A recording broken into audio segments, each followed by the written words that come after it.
Now we are discussing about different layers of atmosphere. Out of that, first we are calling that as troposphere. No doubt I am using word as troposphere, but it is not exactly spherical one. It is somewhat geoid or elliptical in shape. This is first layer from surface of Earth, that is ranging from 8 km to 16 km in altitude. Say this is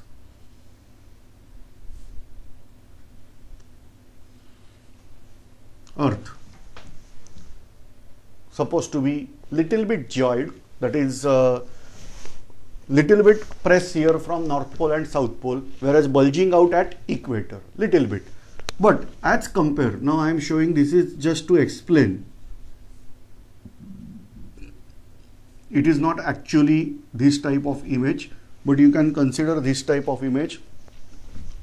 This is troposphere, which is having height of 16 km at equator, whereas in case of polar region it is having height as 8 kilometers. So it's clear that the first layer, troposphere, is not uniformly altitude wise. It is 16 km from equator, whereas 8 km at polar region. But its height is not that constant also. In summer season its height may increase little bit and winter season decrease little bit. So this is all we are discussing at general, or we can say average. So keep in mind the troposphere is first part of atmosphere, which is 16 km in altitude at equator, 8 km at polar region, and at other region it decreases accordingly from 16 to 8 km. Now all peaks or pinnacles or whatever the higher mountains, they are there in the troposphere only. Don't consider that Mount Everest is having height is in the range of 9 km. That means it is out of troposphere, but no, it is there in troposphere only. Mount Everest is highest peak, or even Sagarmatha it is called as. So it is highest peak, but apart from that, other all peaks are there in troposphere only. Now troposphere is consisting of water vapors. Whatever the atmospheric water is there, that is entire atmospheric water is accumulated in troposphere part only. That means if you are going above troposphere, there is no water vapor presence. Even dust particles, in this room also there is presence of dust particles. You may say that if it is entirely clothes, then yes, just you can check out that dust particles get adsorbed over surface of different objects in the room. If you are keeping that room intact, clothes, for several days, then you will get accumulation of dust particle over there. So like that, very microscopic, or even in that we are calling as in colloidal range, dust particles are present. So these dust particles are present in atmosphere, particularly in the troposphere.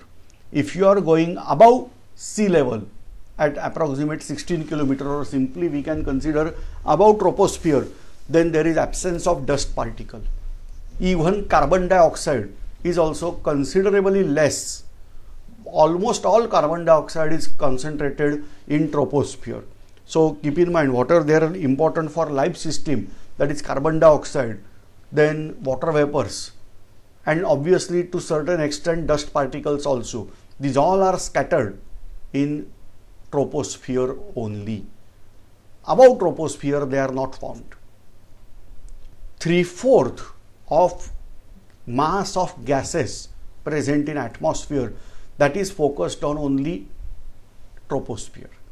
That means if I am moving higher the altitude of troposphere, then obviously atmosphere is going to become rare and rare and rare. And so troposphere is important part of atmosphere, as we are all living in this troposphere part only.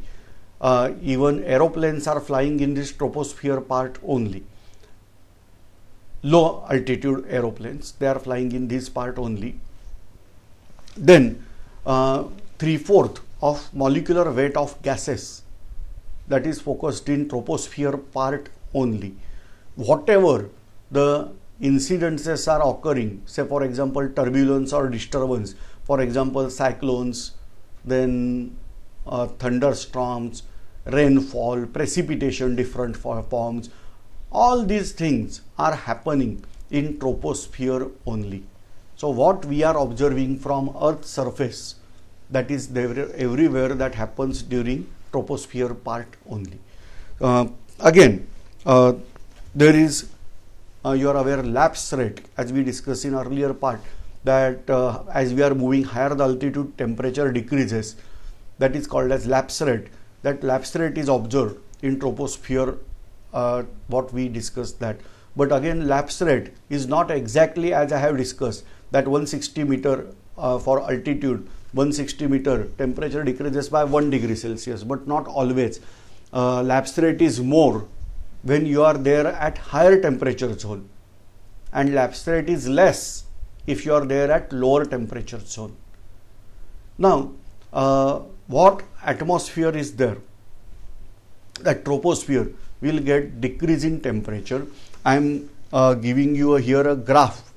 That graph will give you general idea.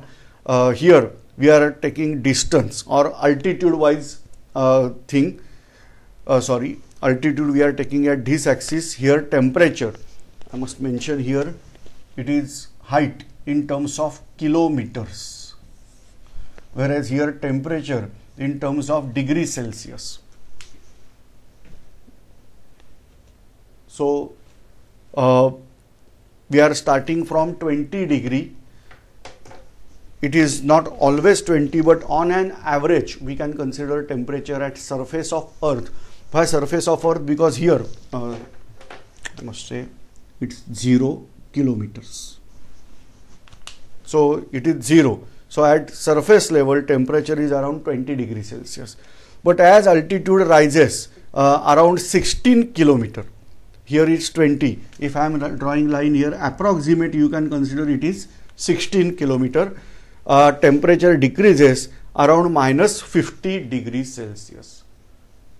Again, it's surprising to know that during polar part temperature is at minus 50 degrees Celsius. So here I should write temperature of minimum temperature of troposphere, that is around minus 50, whereas an equator level it can go much more less, that is minus 80 degrees Celsius also. So this is the approximation. Then there is a part you can check out, it is in vertical line I have drawn. That means as altitude increases, temperature remains constant. As we are saying temperature remains constant, that means lapse rate is 0. Lapse rate, you are aware, higher the altitude temperature should fall, but here temperature is not falling, and that's why we are saying the lapse rate is 0. Now this part, that is we are calling as tropopods. Okay, here I am going out of the frame. What is my request here? That first try to draw this graph yourself. You can pause this video here. Why it is there? Because if I am continue going on talking, you will get, yes, we are getting it, but not 100%. So what is my request here? That try to draw this graph. I am going out of this part. You have to pause this video for a while, draw this entire graph, and then we can discuss.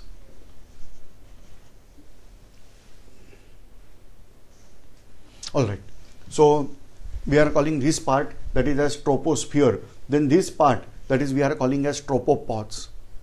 Then onwards, here we can check out till around 50 kilometer altitude.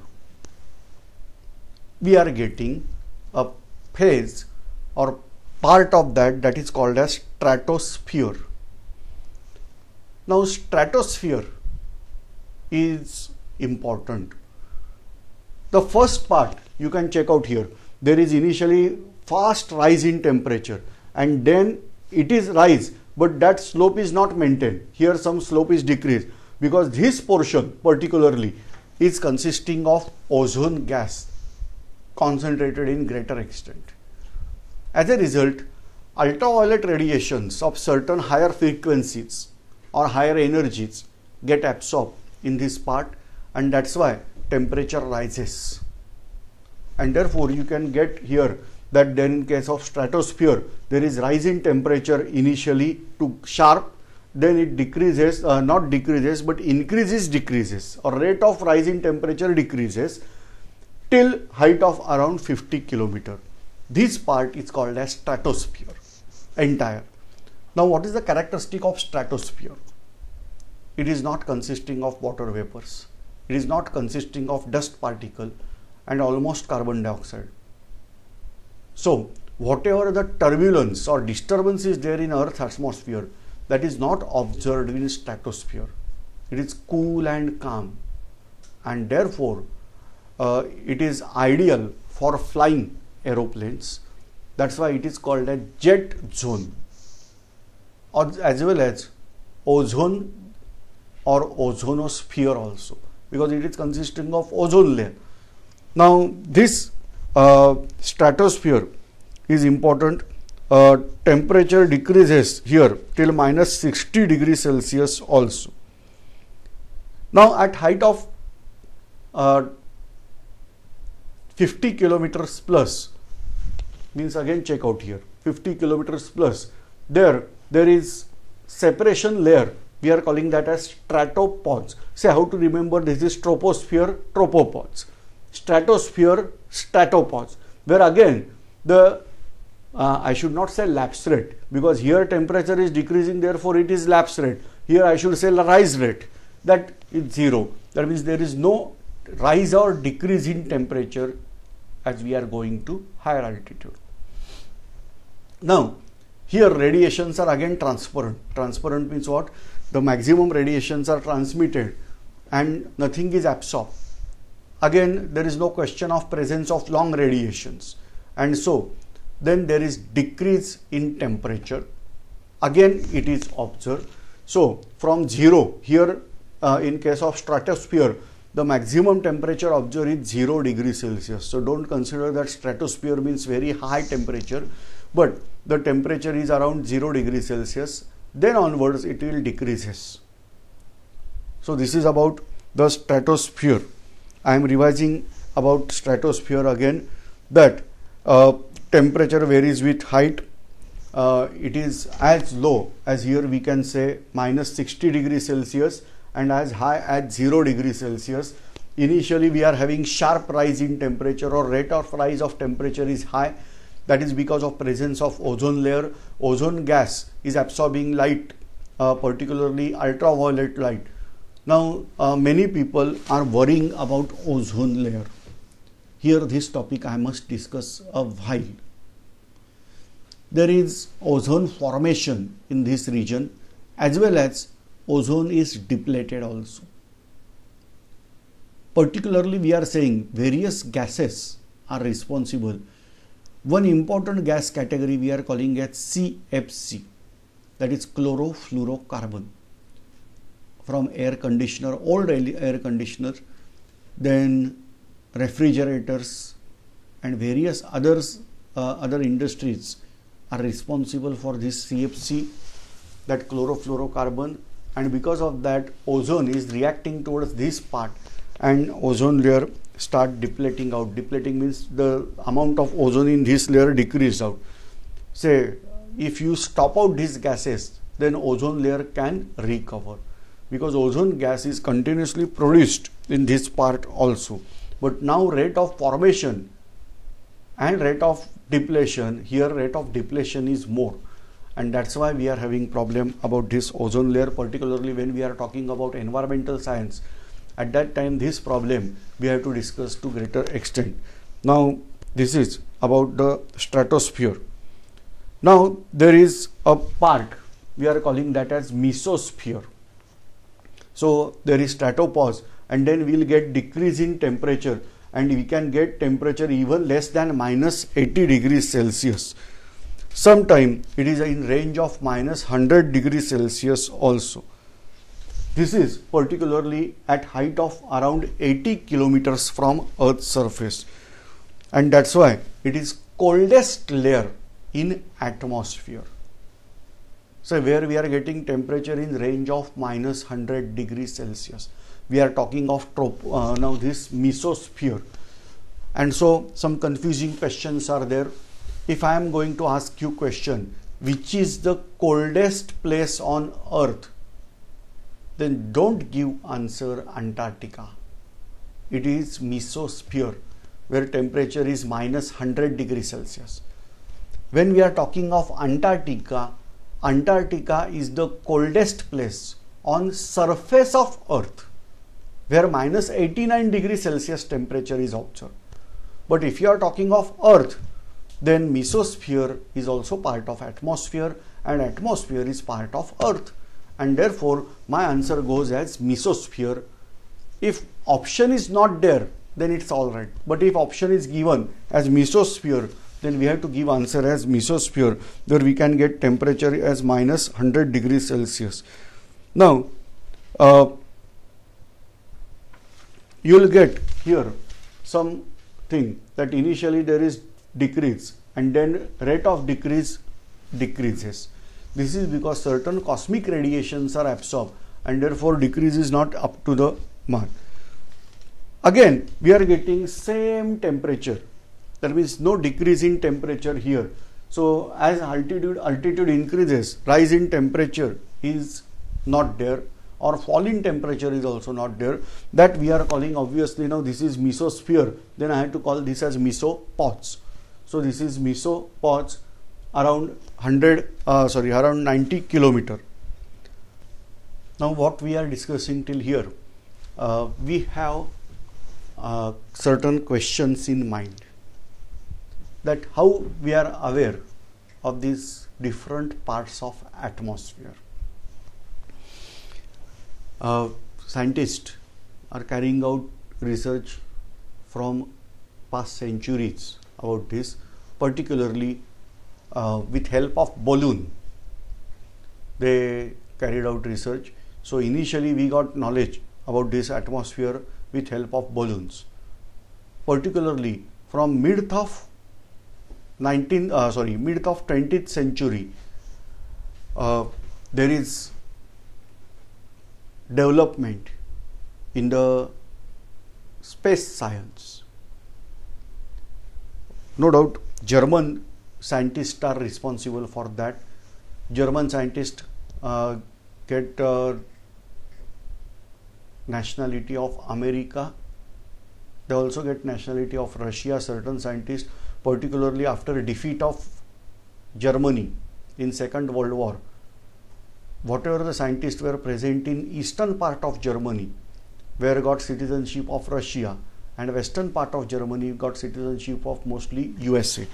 And then these scientists carried out research to greater extent, particularly in this 20th century. Scientists were mostly focused on the space missions, and with that we got knowledge about the atmosphere in upper part. So considerably this knowledge is not old, it is very, very new knowledge, and we have certain doubts. Now particularly in 21st century, the space traveling become more easy. With space, what we are calling space research advance, we are getting knowledge of upper parts of atmosphere also. Now ionosphere, we are talking of this now ionosphere, which is ranging from 85 kilometer till around 600 kilometers. As name indicate, it is ionosphere. It is consisting of ions. You are aware that if atom is there, suppose this is atom and this is electron in outer shape orbital, if it is removed from that, then whatever the remaining, that is positively charged ion.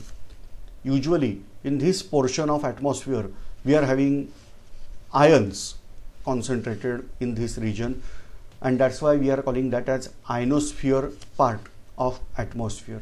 Now you are aware that ions are in motion, that means charged particles are in motion, they are producing magnetic field around it also, and therefore we are getting here some sort of magnetic field. Now this ionosphere is responsible for reflection of radio waves. So whatever from Earth's surface we are sending out radio waves, they get reflected back to surface by this ionosphere, and that makes us radio communication possible.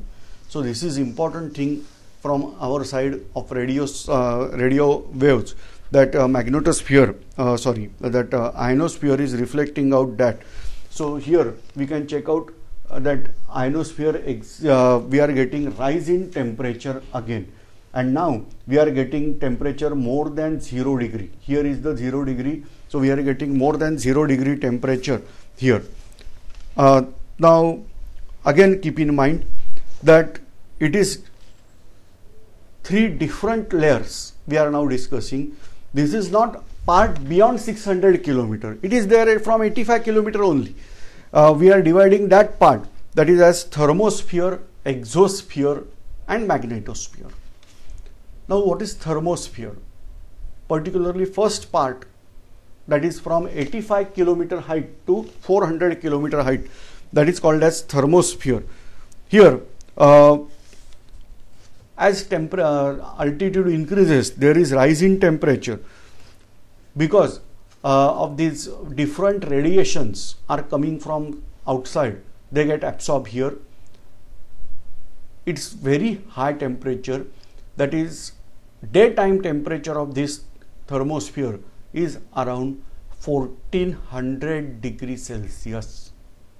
So again question is there, which is the hottest place on Earth? Answer should be thermosphere and not any place on surface of Earth, because on surface of Earth it is hardly possible that temperature rises beyond 60 degrees Celsius, 60. But in in thermosphere, daytime temperature may rise as 1400 degrees Celsius, whereas night time it is around 240 degree to 220 degree Celsius. Now particularly ionosphere and this part of ionosphere, that is we are calling as thermosphere, is responsible for rise in temperature, and as we discussed that very high temperature is observed in this portion. This is acting as protective layer for Earth's surface. Again, say whatever the space, in that space there are certain meteorites, stones we can say, they are wandering here and there, they are orbiting around different planets, different position, different stars, sun is also there. So these meteorites, they are coming in contact with Earth's gravity, or they are influenced by Earth's gravity and get attracted, they get burnt away in this portion of atmosphere, and therefore it is said that this is acting as protective layer for Earth's surface. Now upper part of the thermosphere, that contains lighter gases, that is particularly helium and hydrogen. I will say here 2 reasons. One reason, as density is less, they are going to a higher altitude, and number 2, whatever charged particles are coming out from sun, they may be helium and hydrogen. Anyway, now this is exosphere, which is outer jacket of atmosphere, that is there around 9600 kilometers. So I am not talking of 80 kilometer and 100 kilometer now, it is 9600 kilometer outer jacket is present, that is that is exosphere. Exact boundaries where atmosphere ends are not known, they are not distinct, but this outer part is having some magnetic properties, and therefore it is called as magnetosphere also. Apart from that, certain radiation belts are there, that is called as Van Allen's radiation belt. They are ranging. There are two belts. First is there around height of 2600 kilometer, whereas second radiation belt, that is at height of 13,000 to 19,000 kilometers also. So this type of atmospheric study we are discussing. Now keep in mind, higher the altitude, atmosphere become rare, and that's why there are various questions. I am not getting answer of that. For example, when we are launching out a satellite, particularly it is polar satellite. Polar satellite will move from North Pole to South Pole this way. Elliptical orbitals are there. Then these polar satellites are not, why not they are having resistance of atmosphere? Because they are below 700 kilometers height.